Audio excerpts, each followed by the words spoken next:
उचारी शिवनाम उचारी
निष्काम होणी शिवनाम उच्चारी धरोणे अंतरे दृढ प्रेम. थोडं चांगलं बसा बरं का, टाळी बिळी वाजवा, नका थोडं चेहरे फ्रेश ठेवा, नका कपाळाला विभूती ते लावून येत जावा. महाराष्ट्र बघणार आहे उद्या तुम्हाला. हे युट्यूब चॅनल आहे Sangameshwar YouTube channel. 40 lakh viewers आहेत याचे. या चॅनलचे किती व्ह्यूअर्स आहेत? 40 लाख व्ह्यूअर्स आहेत. महाराष्ट्राच्या कानाकोपऱ्यात तुमचे थोबाडे जाणार आहेत. म्हणून थोबाडा चांगले ठेवा, नका भीती लेवा, टाळ्या वाजवा, नका शिवार शिवार म्हणायला शिका. हे स्टोरेज आहे, हे मोबाईलच्या नेटवर्कचे स्टोरेज आहे. हे आहे कधी बी मिटणार. आता तुम्ही गाडीत गेलो तरी तुमची लेकरं बघतात ही आमची म्हातारी होती का म्हणतात. टाळी बिळी वाजवायला शिका ना शिवार.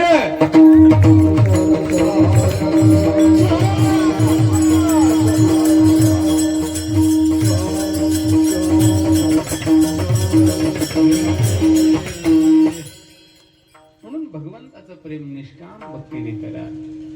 निष्काम भक्तीने ज्या वेळेला प्रेम कराल ना, त्यावेळेला तो परमात्मा तुमच्या अंकित होणार आहे ना. निष्काम होणी शिवनाम उच्चारी धरोणी अंतरे दृढ प्रेम.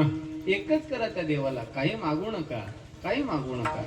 संसाराचं तर तुम्ही सगळ्यांनी मागितलात. मला बऱ्याच जणांनी सांगितलं हे ज्यांनी इथं बांधलेलं आहे ना, यांचे वडील आणि यांच्या आईनं भगवंतापुढे साकडं केलं होतं, मागणी मागितली होती म्हणजे महाराजवाडीची. मी आता उसत प्रसाद घेताना चर्चा झाली.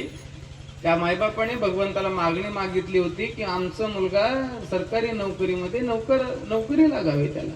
आम्ही तुझी निरंतर सेवा करू एवढा संकल्प केला. शुद्ध भावनेने अंतकरणातला भाव भगवंतापुढे ठेवला आणि खरंच त्या भक्तीला फळ आलं. मुलगा आज क्लास 1 पोस्ट वरती आहे, जज आहे म्हणे, जज है ना, मुंबई हायकोर्टाचा जज आहे. जज म्हणजे सामान्य पदवी नाही महाराज. हा, मग मी देवाची कृपा एवढं मी म्हणणार नाही, त्यांची श्रद्धा आहे, कृपाही आहे आणि त्या मुलाची कष्टही, मेहनती आहे, शिक्षणही आहे, त्याचे योग्य पद्धतीचं मार्गदर्शन आहे ना. दोन्ही गोष्टीचा समन्वय आहे ना. माझे प्रसाद झाल्यानंतर आमचे पोल आले, ते पोलच काढणं, पोले, हा पोले आले. पोले म्हणले मला, महाराज तुमच्या वलांडीकडे मी ऊस तोडायला आलो होतो आमच्या जुन्या काळामध्ये, म्हणजे नाही कधी 5-10 वर्षाखाली आले असते. तुमच्या परिसरातले बरेचसे लोक येतात तिकडं, तर त्याचा काही विषय नाही, त्याचा व्यवसाय म्हणल्यानंतर यावं लागेल, त्याचा काही विषय नाही. पोले म्हणले मला की तुमच्या महाराज तुमच्या तिकडं आम्ही ऊस वगैरे तोडायला येत होतो आणि माझीही सेवा इथं बऱ्याच दिवसापासून आहे. देवापुढे एवढंच मागितलं होतं की लेकराचं कल्याण व्हावं, लेकराचं कल्याण व्हावं असं म्हणून त्या भगवंताला मागितलं. तुझी सेवा आम्ही जमेल तसं निरंतर करू. भगवंताने घराणं ऐकलं, माझ्या पोराला मिलिटरीमध्ये पाठवलं, आमच्या पोलेनी सांगितलं. त्याची श्रद्धा आहे, भगवंतावरती श्रद्धा आहे, भक्ती आहे ना. मी प्रसाद घेत असताना बघितलं 2-4 आमच्या मुस्लिम बांधवांनी देणगी दिली, कुणी 500 रुपये, कुणी 1100 रुपये, बरोबर ना. किती श्रद्धा आहे, किती श्रद्धा आहे, किती भक्ती आहे ही, किती समर्पण आहे. आणि हेच आहे खरी प्रेम, हीच आहे खरी श्रद्धा. बाकी काही नाही. मला योग करता येत नाही. योग येतो का मला? न जानंती योग, मी योग जाणू शकत नाही. न जानंती ज्ञान, मी ज्ञानही जाणू शकत नाही. योग आणि ज्ञानाच्या पलीकडची ही निष्काम भक्ती आहे ना. आणि निष्काम भक्ती जिथं आहे त्या ठिकाणी ईश्वराची कृपा आहे. म्हणून काही मागा त्या देवाला सगळं देतो बरं का. फक्त एवढंच आहे, अंधश्रद्धेच्या पोटी कुण्या बाबा बुवाला बळी पडू नका. बाबा बुवा, महाराज पोतराज ह्याच्या आधी लागू नका. जे काही श्रद्धा ठेवायची आहे देवाच्या चरणी. अलीकडच्या काळामध्ये बाबा बुवा, महाराज पोतराज, ते दोरा गंडा, बाहेरचं घरचं मधलं शिवारातलं ते बघत हिंडत्यात बघा, तसलं काही करू नका. तुमच्या माळा होळाला गोळाला लय येत तसलं. म्हणून माळाच्या बाया विनंती आहे तुम्हाला बरं का, कुणी महाराज बुवा पोतराजाच्या नादीला म्हणजे पुई पुई करत येतात काही लोक. ते तसल्याच्या बी नादी लागू नका. काही नाही, कुठला महाराज पोतराज पोती काही दोरा गंडा काही परिणाम करत नाही. तुमच्या अंतःकरणातली भक्ती शुद्ध ठेवा ना. असे शुद्ध भाव ज्याचा देव अंकित तयाचा, अहो अटविता पोटी धावे तयाचे संकटी. कोठे पडूने देऊने जाणे अंतरीच्या खुणे. गुंते भावार्थाच्या लोभा जेथे पाहे तेथे उभा रे. देव जिथं पाहिजे तिथं उभा आहे. पुन्हा बाबा बुवाच्या नादीला का रोज खराब सारखी जेलमध्ये सोशल मीडिया तुम्ही बघत असतात. म्हणून पुण्या बाबा बुवांच्या नादी लागू नका. कुठला महाराज पोतराज पोती अमुक तमुक लिंबू बिवा कवडा असल्याच्या नादी लागायचं. मूर्खाचा बाजार, नास्तिकतेचा बाजार आहे, अधोगतीचा बाजार आहे. आणि म्हणून असल्याच्या नादी लागू नका. भाव ठेवायचा त्या परमेश्वरावर ठेवा. भक्ती ठेवायचा त्या परमेश्वराची करा. नामसंकीर्तन करायचं त्या देवाचं करा. नमः शिवाय, नमः शिवाय, नमः शिवाय. भजन करू वाटलं सांब सदा शिव, सांब सदा शिव एवढंच म्हणा. अंतःकरण प्रसन्न ठेवून म्हणा. तो देव तुमच्या हाकेला धावून येतो महाराज. हाकी सरसा धावे. हाक मारल्याबरोबर यायचं सामर्थ्य आहे त्याच्यामध्ये. फक्त हाक मारणारा पाहिजे बरं का. आणि म्हणून निष्काम होणे शिवनाम उच्चारे. धरोणे अंतरे दृढ प्रेम. सगळ्यांनी एकदा त्याचं भजन करा. शंकर सगळ्यांनी टाळी हात वरी करून, हात वरी करून. सगळे मोबाईल मध्ये बघणार आहे तुम्हाला. हात वरी करा. सगळ्यांनी हात वरी करून. हे मधला पट्टा, मधला पट्टा. सगळ्यांनी हात वरी करून. महिला पुरुष शाबास.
दापका पुढं म्हणतील आणि आत्नूर भजनी मंडळ त्यांना साथ देतील, महिला भजनी मंडळ.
कामजोगा महिला मंडळ पुढे म्हणतील मारजवाडी महिला मंडळ त्यांना साथ देतील.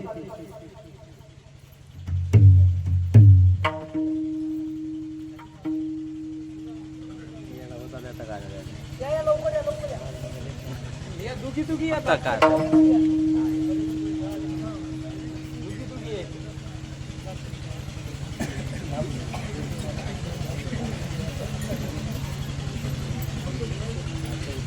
पुढे कोण म्हणणार आहे? निष्काम होऊन शिवनाम ते नाही म्हणणार आहे. इकडे जाऊ तर इकडे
जन्मालिया तो करीबास वहीत दारा पुत्र वित्त नये कामा निष्काम होवणे शिवनाम उच्चारी धरुणी अंतरे दृढ प्रेम. त्याला लई बोट फिरवले की अवघड होईल हो. जसं आहे तसं एकदा चांगले सेटिंग लावून ठेवून टाकावं. शिवयोगी संत शिरोमणी मन्मथ माऊली आम्हाला सांगत आहेत, बाबांनो जीवनाचा आनंद घ्या, जीवनाचा सुख घ्या, जीवनाच्या भौतिकवादी सुखालाही प्राप्त व्हा आणि जीवनाच्या आध्यात्मिकवादी प्रवासामध्येही आनंदित होण्याचा प्रयत्न करा. का करा तर हा जन्म हा अत्यंत पुण्याईवरती अत्यंत कष्टातून आणि अत्यंत पूर्व सुकृतावर भेटलेला आहे. पण फुकटात मिळालाय म्हणून किंमत नाहीये है ना. 3 गोष्टी दुर्मिळ सांगितल्या शास्त्राने. दुर्लभम मानुष्य देह, देही नाम क्षणभंगुरः. माणसाचा जन्म दुर्मिळ आहे पहिली गोष्ट.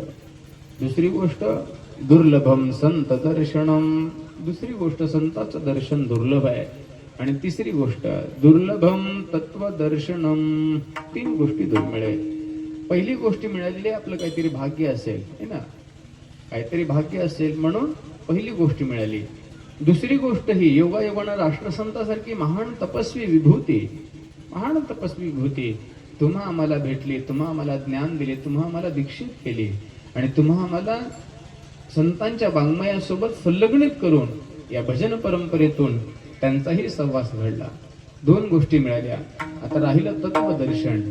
हा महान सद्गुरूच्या सानिध्यामध्ये गेल्यानंतर प्राप्त होणारा विषय आहे. हा सामान्य व्यक्तीचा विषय नाही आहे. मग तिकडं जरी आम्हाला नाही जाता आलं तर किमान आम्ही संतांच्या दारापर्यंत पोहोचलोय, संतांच्या वाङ्मयापर्यंत, संतांच्या ग्रंथापर्यंत बसलोय.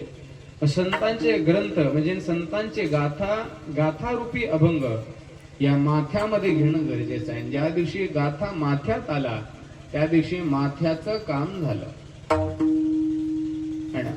गाथा माथ्यात येणं गरजेचं आहे. संतांच्या वाङ्मया पद्धतीनं जगायला शिका. संतांच्या अभंगातून ज्ञान शिकू नका, संतांच्या अभंगातून योग शिकू नका. संतांच्या अभंगातून फक्त आणि फक्त विवेक शिका.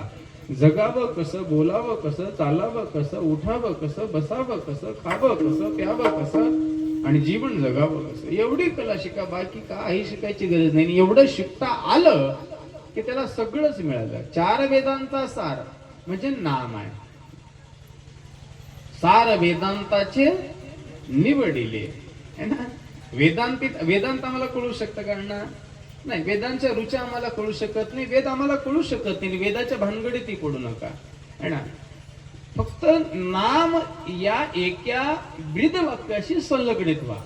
आणि नाम या एका ब्रीदाशी जर संलग्नित झालो, या तत्वाशी जर संलग्नित झालो तर आम्हाला बाकीचं काही करायची गरज नाही. आणि हे ज्याला कळलं त्याला सूत्र कळलं. 3रं चरण. ओ प्रेमाच्या अंकित हो पार्वती, प्रेमाच्या अंकित पार्वती सपती, प्रेमाच्या अंकित हो पार्वती, प्रेमाच्या अंकित पार्वती सपती,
प्रेमाच्या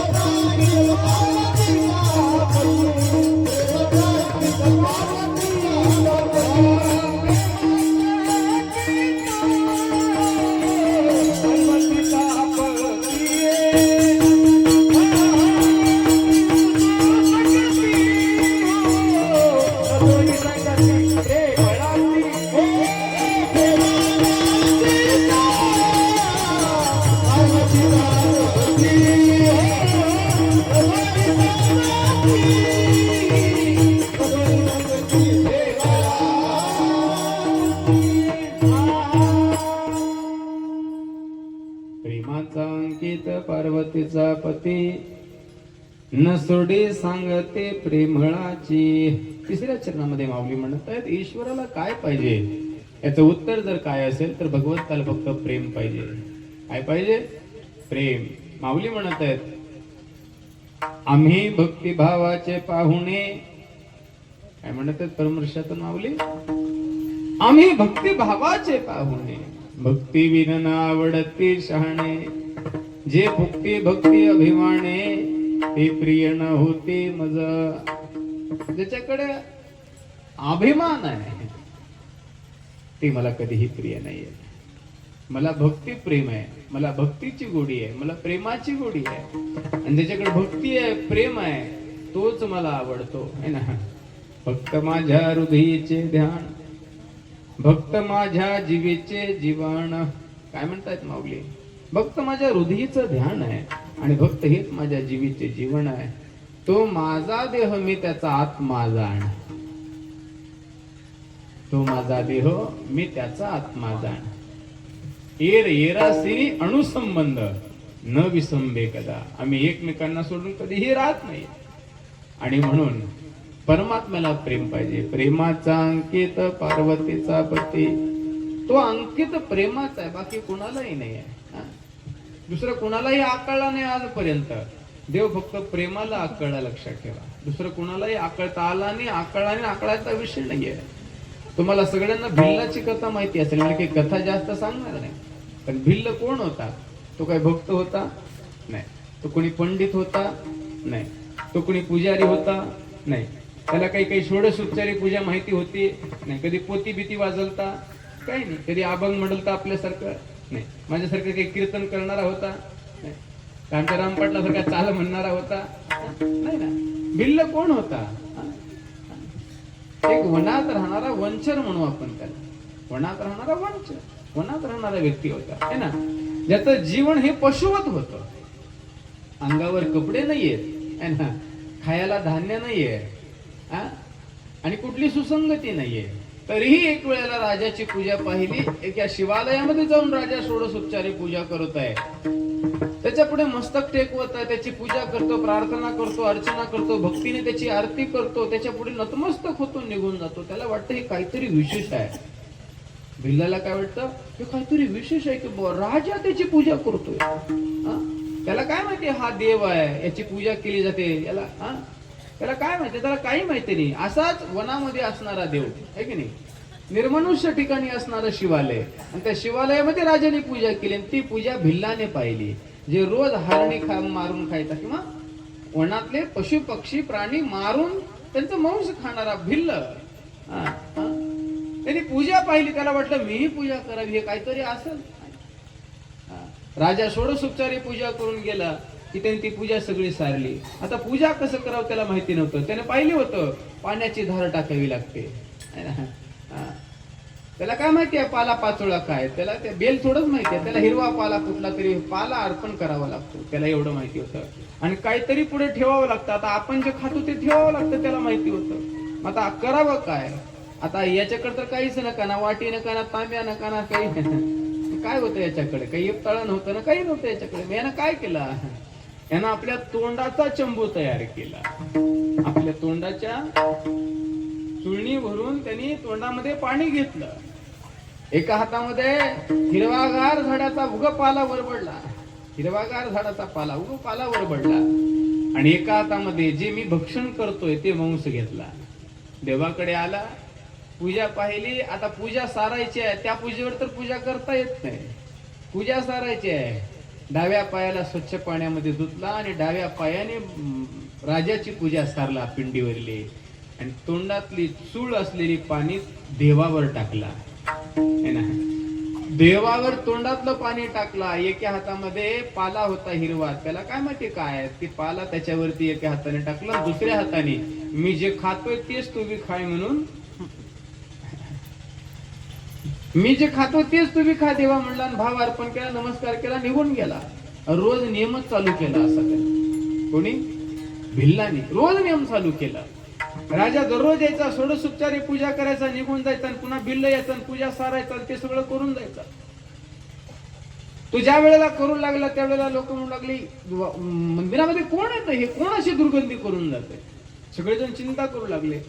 पण लोक नसताना तो मंदिरात यायचा आणि ते करून जायचा. दोघांचा संवाद झाला, भगवतीचा आणि भगवंताचा. भगवती म्हणते काय देवा, कसला हे तुमचा भक्त असला? तोंडातलं पाणी काय हाणतोय, झाडाचा पाळा पाचोळा आणून काय टाकतोय, एखाद्या जनावराचं मांस का आणून ठेवते माझ्या तुमच्यापाशी, दुर्गंध सुटली, मला बसू वाटत नाही तुमच्यापाशी. भगवती मंडळी भगवंताला वरी. भगवंत म्हणतात अगं तसं नाही, त्याचा भाव शुद्ध आहे, त्याने दिलं मला स्वीकारावं लागतं, तो माझा भक्त आहे, मी त्याचा प्रभू आहे. मला भक्ताशिवाय दुसरं काही प्रिय नाही. आणि म्हणे देवा असला कुठला भक्त राहते का त्याला शासन करा तुम्ही, त्याला शिक्षा करा, असं करायचं नाही म्हणे. ते बघा राजा किती मोठी पूजा करतोय, पंचामृतानं आंघोळ घालतोय, काय अत्तर आणतोय, काय दिवाबत्ती काय लावतोय, पंथी काय पाजळतोय, वस्त्र झरभरी काय आणतोय, 56 भोगाचा भोग रोज देतोय, त्याची पूजा हा डाव्या पायानं सारतोय, मांसाचे तुकडे ठेवतोय, याला शासन केलं पाहिजे. असं का? ठीक आहे तू म्हणतीस तसं करतो, गावला भारी. आता महादेवाची कथा तीच म्हणावं लागेल की हे महादेव हे महादेव काही वेगळाच नाहीये. महादेव जगाला भारी आहे, तिसरा डोळा आहे त्याच्याकडे, पण का करावं. बायकोच ठीक आहे म्हणला, तू म्हणते तसं करू, पण नका परीक्षा घेऊ, परीक्षा घेऊ म्हणला. आणि जो परीक्षेत नापास झाला त्याला शिक्षा देऊ, आणि जो पास झाला त्याला जवळ घेऊ. ठीक आहे म्हणले, काय हरकत नाही. तुम्ही बघा म्हणले राज्यात पास व्हावं लागते. कोण पास व्हावं लागते? राज्यात पास व्हावं लागते. होय बरोबर आहे की नाही? राज्यात पास व्हावं लागतं. ठीक आहे, काय हरकत नाही. बघूया काला येतच महिना. मग काळ पुढे गेला. दुसऱ्या दिवशी परीक्षा पाहण्यासाठी भगवंत आणि भगवती दोघंही आले, सूक्ष्म रूपाने मंदिरामध्ये बसलेले. राजा आला, लवाजमा सोबत घेऊन आलेला आहे, सैनिक आहे, छत्र चामर गज आहेत, सगळं काही आपलं घेऊन आला महाराज. वाजवत गाजत आली मिरवणूक. भगवंताची 16 उपचारे पूजा केली, धूपबत्ती अगरबत्ती जे काही आहे ते सगळं अर्पण केलं. साष्टांग दंडवत घालण्यासाठी भगवंतापुढे वाकला. देवाने थोडीशी माया केली, लक लक लक लक मंदिर हलवलं. काय केलं देवाने? थोडं मंदिर हलवलं. मंदिर हलवल्याबरोबर जेवढे सैनिक होते चटकून बाहेर पळाले. राजा एकटाच मध्ये. राजा म्हणतो वाचवा रे. अरे मला सोडून का पळून चाललाय? वाचवा, मला बाहेर काढा. आणि मग तसं कसं बसत तरी स्वतःला सावरलं आणि देवाला नमस्कार करायचा विसरला आणि पळतच बाहेर गेला.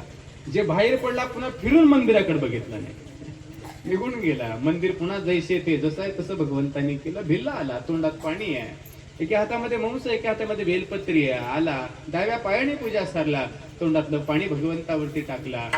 जे हातामध्ये बिल्वपत्र आणलं होतं तेही भगवंतावर अर्पण केलं, जे मांस आणलं होतं तेही भगवंतापुढे ठेवलं. साष्टांग दंडवत घालण्यासाठी वाकला. देवाने जे प्रयोग पहिलं केला ते प्रयोग पुन्हा एकदा केला आणि लक लक लक मंदिर हलवू लागलं. वरी बघितला, आता वरली शीळ निसटणारी आहे आणि सरळ देवावर पडणारी आहे. एवढं लक्षात आल्याबरोबर देवाच्या पिंडीला पोटाशी घेतला आणि देवावर असा पालता पडला. महाराज पोटाशी देवाला घेतला आणि पोटाशी देवाला घेतल्याबरोबर ते दगड सरळ आलं आणि याच्या पाठीत धन दिशा बसलं की कंबरड म्हणलं, रक्तबंबाळ झालं, पण जाग्यावर हल्ला नाहीये. त्यावेळेला भगवंत म्हणतात, बोल पार्वती, कोण भक्त आहे? राजा भक्त आहे का भिल्ल भक्त आहे? त्यावेळेला भगवंत आणि भगवती दोघंही प्रगट झाले. त्याला मंगल आशीर्वाद देऊन त्याला चांगलं सुव्यवस्थित पद्धतीने त्याला पूर्ववत केले. त्याला ज्ञान देऊन त्याला कैलासाला घेऊन गेले. प्रेमाचा अंकित पार्वतीचा पती, न सोडी सांगते प्रेमळाची, कोणिया वेडा भुवता भुवता, करे न सांगता काज त्याचे. म्हणून त्याचा अंकित गावा, त्याला आपलं म्हणायला करा, आपलं म्हणायला शिका.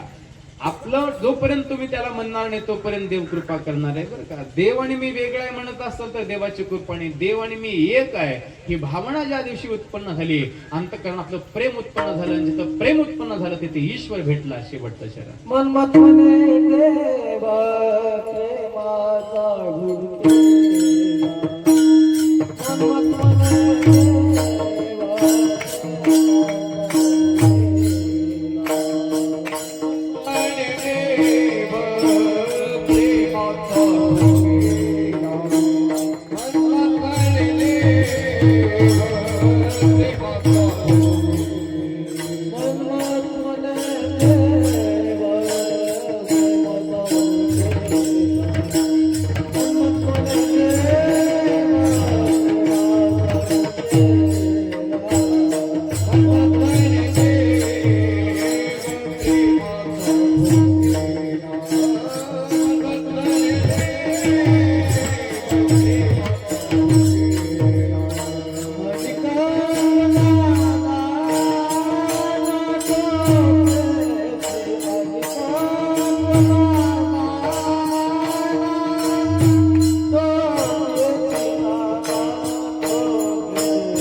पुन्हा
मनमत म्हणे देव प्रेमाचा भुकेला, अनेक कोणाला नाटपेची. शिवयोगी संत शिरोमणी मनमत मावळी म्हणतात, बाबांनो, ईश्वराला काय जर हवं असेल तर अंतकरणातलं फक्त प्रेम अर्पण करा, अंतकरणातला भाव अर्पण करा, बाकी काही अर्पण करायची गरज नाहीये.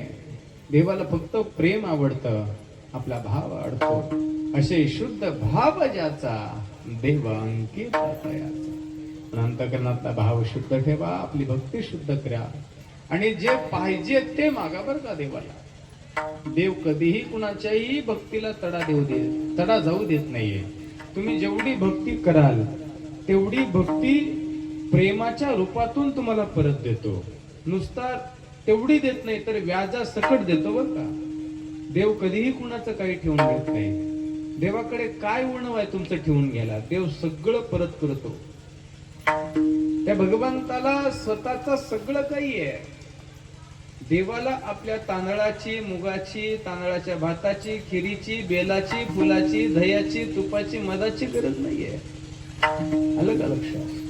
देवाला फक्त प्रेमाची गरज आहे, आणि प्रेम द्यायला शिका. जेवढं तुम्ही तुमच्या लेकराला, तुमच्या परिवाराला, तुमच्या कुटुंबाला देता त्याच्यापेक्षा एक काकण अधिक त्या ईश्वराला प्रेम करा. तो परमात्मा तुमच्या जीवनाचा पूर्ण भार वाहतो. लक्षात घ्या. म्हणून मनमत म्हणे देव प्रेमाचा भुकेला. त्याला फक्त प्रेम आवडतं एवढं लक्षात ठेवा. म्हणून निरंतर तुमची सेवा या भगवान खोरेश्वराच्या चरणी सादर व्हावी. अशाच पद्धतीची सद्बुद्धी या परिसरातील सगळ्या ग्रामस्थांना भेटावी. या पंचकृषीमध्ये जेवढे काही 5-7 गावं आहेत ना, पैसमाळ असेल, मंगाळ असेल, पंचक्रोशीतील सगळेच आले. मग आता ठीक आहे, नाव आता कमी अधिक होतील. म्हणून पंचक्रोशीतील सगळ्याच गावांनी या ठिकाणी येऊन सेवा करावी, दातृत्व करावं, आर्थिक सहाय्य करावं. त्याचबरोबर प्रसादाची सेवा वगैरे घ्यावी, कुणी चहा पाण्याची सेवा घ्यावी. आणि इथं अर्पण केलेलं देव व्याजासकट परत देतो बरं का. हे आजपर्यंत तुम्हा सगळ्यांना आलेला अनुभवच आहे ना.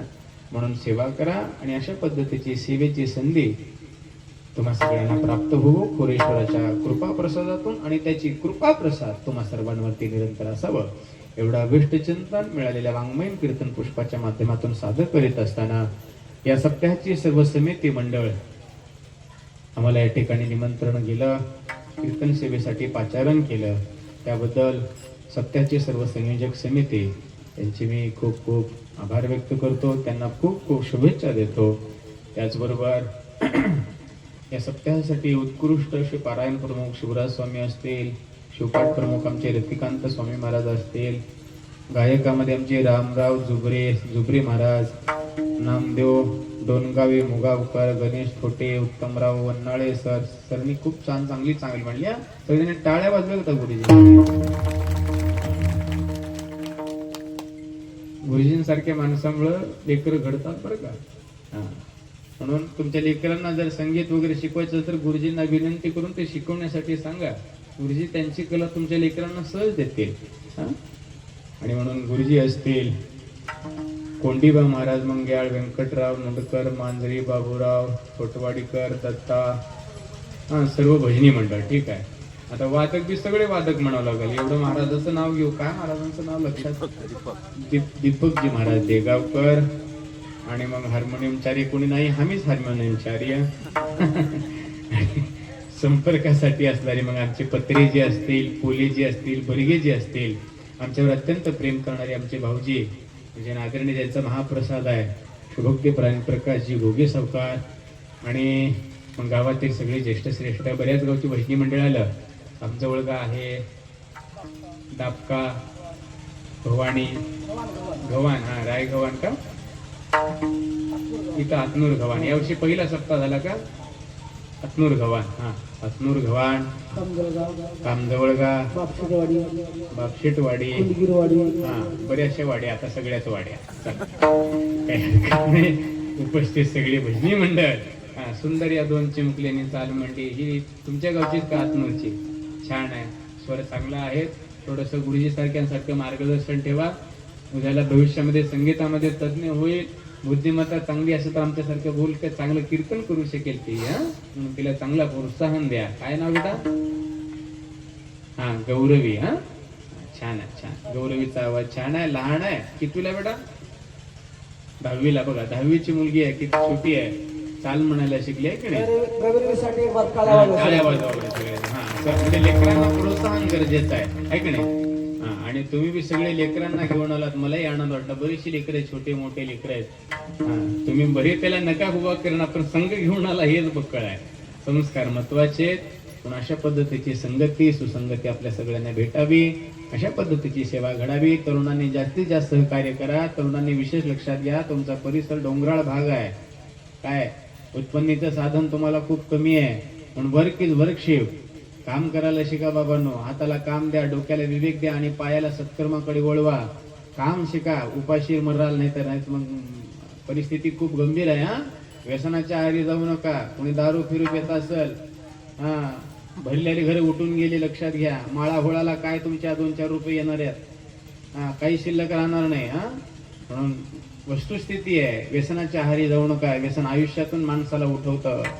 व्यसन माणसाला माणुसकीतून उठवतं. माणूस पण त्याचा हरवतं. म्हणून संघ चांगल्याचे ठेवा. हाताला काम द्या. वर कुठलंही काम शिका बाबा, पण कला शिका. कुठलंही काम. मेकॅनिकल फील्ड अनेक आहेत ना. मोटरसायकल मेकॅनिक आहे, कार मेकॅनिक आहे, डिझेल मेकॅनिक आहे, जेसीबी मेकॅनिक आहे, इलेक्ट्रिकलचा मेकॅनिक आहे, इलेक्ट्रिशियन आहे, इलेक्ट्रॉनिक्स आहे, इलेक्ट्रॉनिक्स मीडिया आहे ना. कुठल्याही माध्यमातून मेकॅनिक व्हा. एक हातात पाना आणि एक पक्कड आणि एक स्क्रूड्रायव्हर झाला, रोज 1000-2000 आणू शकतो तो. पण काम शिका. 1 वर्ष 2 वर्ष कष्ट सहन करावे लागतील. तुमचे जेवढे लेकर गरीबी असतील ना, तर त्याला सुद्धा 10वी-12वी पर्यंत कामापुरतं शिकवा. उद्याच्या काळामध्ये काही नोकऱ्या लागायचा विषय नाही ना. आपले तर माळाहोळाची लेकर, याला काही नोकऱ्याचा विषयच नाही. लय क्लास 1 पाहिजे, लय मिरड मधला लेकरू पाहिजे, तर ते मग नोकरी बिवकरीचा विषय. 12वी पर्यंत शिक्षण झालं ना, त्याला कुठेही चांगल्या कामाला चिटकावा. नोकर ठेवू नका, त्याला कामाला शिकवा. 2 वर्ष घरून तुकडा घाला, पण त्याच्या हाताला कला शिकवा. जी कला एकदा जर शिकला तर आयुष्यभर त्याची शिदुरी त्याच्या हातामध्ये, त्याच्या कलेमध्ये आहे. आणि त्या कलेवरती तो दुसऱ्याच्या 4 जणांची घरं चालवणार आहे. म्हणून काम शिकवा, कला शिकवा, कौशल्य शिकवा.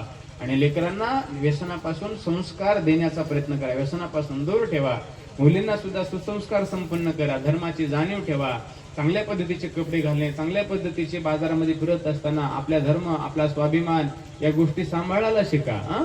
मुलींनी सुद्धा आपल्या माता पित्यांची मान कधी शर्मेने खाली जाणार नाही, या गोष्टीची दखल घ्या. आणि आपल्या माता पित्यांचा स्वाभिमान वाढावा. अशा पद्धतीची संगती आणि अशा पद्धतीचं कर्म सगळ्यांनी करण्याचा प्रयत्न करा. एवढं चिंतन. पुनश्च एकदा सगळ्यांना अभिवादन, सगळ्यांना धन्यवाद देऊन झालेली सेवा भगवान खुरेश्वराच्या चरणी समर्पित. सेवेला पूर्णविराम. गुरुराज माऊली.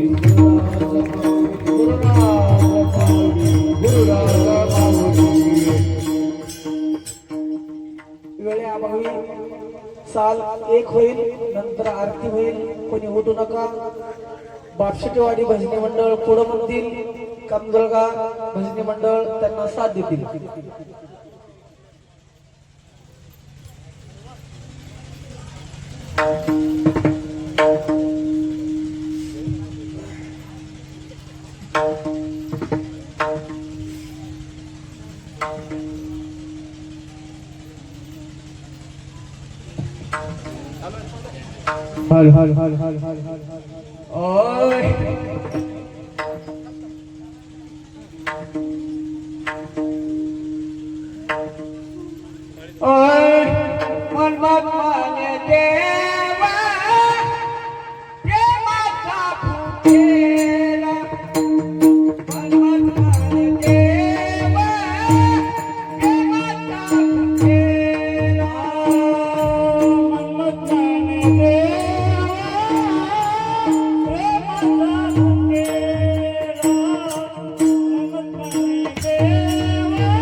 आता हे एवढं जे सगळं झालं ना, हे सगळं एका मोबाईल मध्ये स्टोरेज झालेलं आहे बरं का.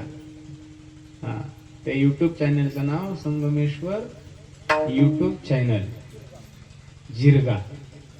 हे स्टोरेज रोजचं आहे आणि खूप मोठं काम करत आहेत. हे आपल्या सगळ्या कीर्तनाला लाईव्ह करून संध्याकाळी आणखी एडिटिंग करून ते पुन्हा एकदा रिप्लाय करत आहेत. म्हणून सगळ्यांनी त्या संगमेश्वर युट्यूब चॅनलला सबस्क्राईब करा. त्याच्यावरती आपले सगळे शिवकीर्तन आहेत, ते सगळी शिवकीर्तन पहा. जेव्हा तुम्हाला शिवकीर्तन ऐकावं असं वाटलं, युट्यूबवर कुठल्या तर रील पाहण्यापेक्षा चांगल्या विचारांचे कीर्तन ऐका. कीर्तनातून विचारामध्ये भर पडते. म्हणून संगमेश्वर युट्यूब चॅनल जिरगा असं सर्च केल्यानंतर ते नाव येतं. जय सांब जय जय सांब जय सांब जय जय सांब. तुझ लागे हेचे मागो तुझे नामे सुंदर लागो. कोणी चंदा संभाषण को साधू मित्र